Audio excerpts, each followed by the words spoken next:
Well, hello there. With each passing day, we're getting even more stuff to look forward to. For example, we just got two brand new drip marketings for 1.1, and one of them is Jinshi. If I'm butchering the name, I'm really sorry to all the CN fans. Or listen, I don't know how to pronounce her name. I'm being completely honest, okay? But dear God, she looks good. Like, dude, the hair, the dress, everything fits her so freaking well. Like the white eyes, the white eyelashes, like this black top. Oh my God, dude, the fact that she looks like Noelle from Black Clover makes it even so much better because listen, personally, I freaking love Noelle. And the fact that she's even like a mature version of her, and I'm saying in every way, like just look at her expression. Like both in design and characteristic, she looks like a mature version of Noelle, and I freaking love that. And dude, I have to say this, and dude, I have to mention this. This design, like, it's such an amazing move that every character in the game has this design because it just gives the characters a little bit more oomph in terms of their design, you know? And one more thing, correct me if I'm wrong, but I think in the CBT she was actually shown, if I'm not mistaken. So who knows, we might even get it sooner than 1.1. Because I highly doubted that they're going to put out more than two characters in just one patch, but who knows, maybe I'm wrong. But either way, Jinshi gets a thumbs up from me, and I'm pretty sure every other person that's watching this video, so. But there's actually another challenger. And by a challenger, I mean the holy mama! Who in the hell is letting Kuro Games cook this freaking hard, man? There's gotta be a ratatouille rat or something in their kitchen because this is. Listen, it is not. Oh, I can speak. It is not normal to put out this many banger characters one after another. Like everything about her screams dummy mommy so freaking bad. And I freaking love it! Like the way that she's looking, the way that she has put out her hand like shish. And like this posture, man. This freaking posture. Dude, her color palette is so freaking good. Like the red and like the white, the black, everything fits so freaking well with each other. Like this design, her coat, everything. Now, this is how you make a unique and memorable character. Like, what did I tell you about Kuro Games actually listening to their player base? I mean, to be frank, there is a decent argument to be made about the Wuthering Waves characters not being as, let's just say, unique as some of the other competitors. Like, I mean, yeah, for everything that Hoyo does bad, they make some banger characters. But dude, when you look at her, like who in the right mind would look at her and think she's just a bland looking character? Even like the name, Changli, I think it's actually pretty decent compared to some of the other names in the game. And it's actually memorable. Like when I think like Changli, it's easy to say. Like this is what I was talking about when I said that they have to make the names more simple. I mean, I do understand that these names come from the Chinese culture, but holy shit, some of these names are actually really hard to pronounce. Like Jinx. Dude, I still can't pronounce her name. If anyone knows how to, just please link me something in the comments. And here's the thing. I don't think that all the Chinese names are like extremely complicated and hard to pronounce. Like, for example, Li. Like, Li is such a memorable name. For example, when I say Rock Lee, you immediately know what I'm talking about. Even if you have not seen like Naruto, I'm pretty sure you have at least heard of Rock Lee, okay? Or at least seen this guy, okay? One of the coolest looking guys in Naruto. I mean, obviously not in Boruto, but that's just a whole other topic, alright? So, what I'm trying to say is that when you make a unique design, and it doesn't have to be like really complicated, okay? Just look at him. It's just so simple, but so memorable.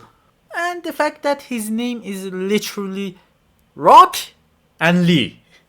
It just stays in your mind. And the reason that I'm putting such a high emphasis on this single point is that the majority of the reasons that people play gacha games is actually for the characters.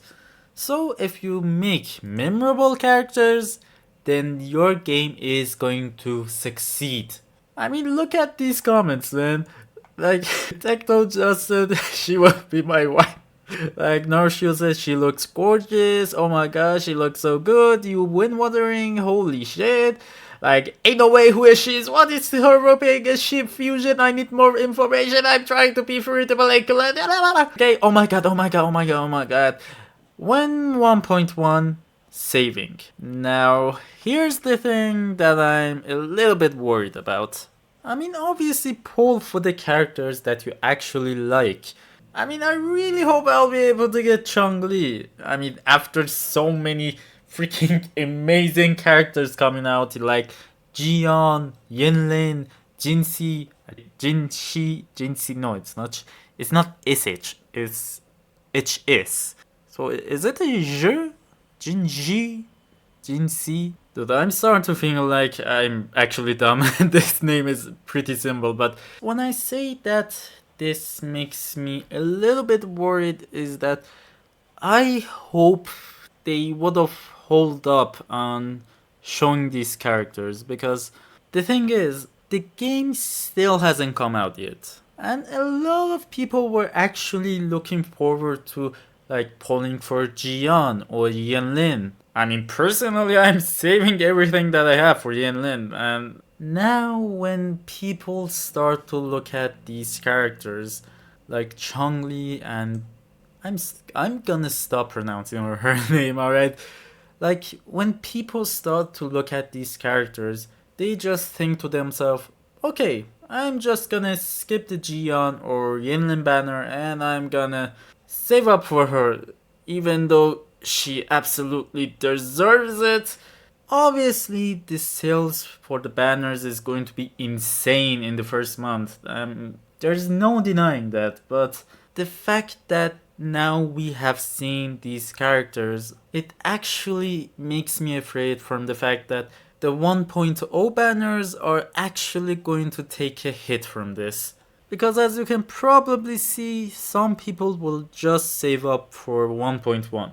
And as I just said, pull for whoever you like, but Wuthering Waves sales for the first month is going to be really important. And yes, it's not just about money and just who sold the most, what banner character had the most sales in this month or stuff like that. But I want this game to be an ongoing thing. I want Kuro Games to make enough money so that they can make more Wuthering Waves content. Like, I'm not saying this out of hate or just dislike for Kuro Games or just these characters that they have put out. Like, dude, these characters look amazing. And that's why I think it would have been so much better if they actually hold off on announcing them, you know? And like, not even that long, just somewhere like in the middle of 1.0, like somewhere in between the Yinlin banner. it would have been such a perfect spot. I mean, I know they're trying to gather up hype, and by all means, they absolutely have.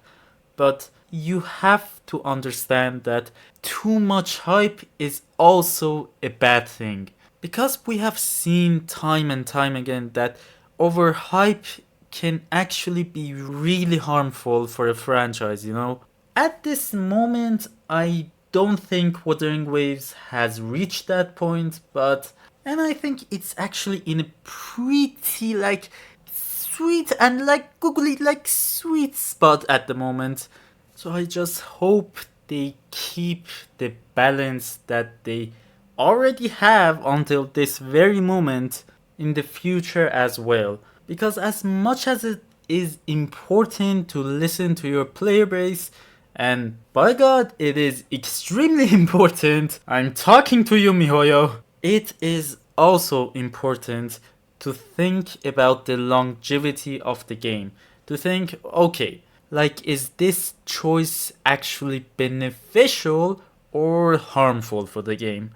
Like, I'm not saying now that they have put out Changli and Noelle, I'm just gonna call her Noelle, alright? So I'm not saying now that they have put out these drip marketings, the game all of a sudden is going to fail and the Gion and Yinlin banner aren't going to sell anything. No, I'm not saying that. The point that I'm trying to make is balance. I swear to God, that's it.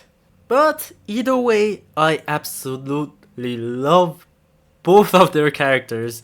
Listen, it's gonna be a hard choice, but like, it's really a hard choice. But the thing is, I have a type.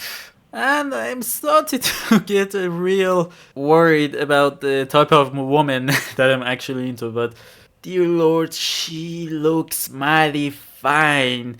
Like, I don't know how exactly these rings work. Like, is this her hair or is it just an extension, or I don't know, man. Either way, she looks amazing. I was actually watching Gotcha's Max video about these drip marketings, and he actually made a great point. She basically looks like if you took Yaemiko and Makima and just mushed them together and made this magnificent lady. Dude, I just hope I'll be able to have enough for her, because I'm pretty sure Yenlin is probably going to dry me to death. So when I was reading the comments, like, free to play fanbase in shambles. I mean, obviously that was basically my reaction when I saw her. Dude, this is amazing, man. Dude, I am so happy that I'm being able to witness these, like, interactions and, like, all of these comments, man. I mean, I know I'm aware of the drama. I actually watch Tectone, alright? But at the same time, I'm just really happy, you know?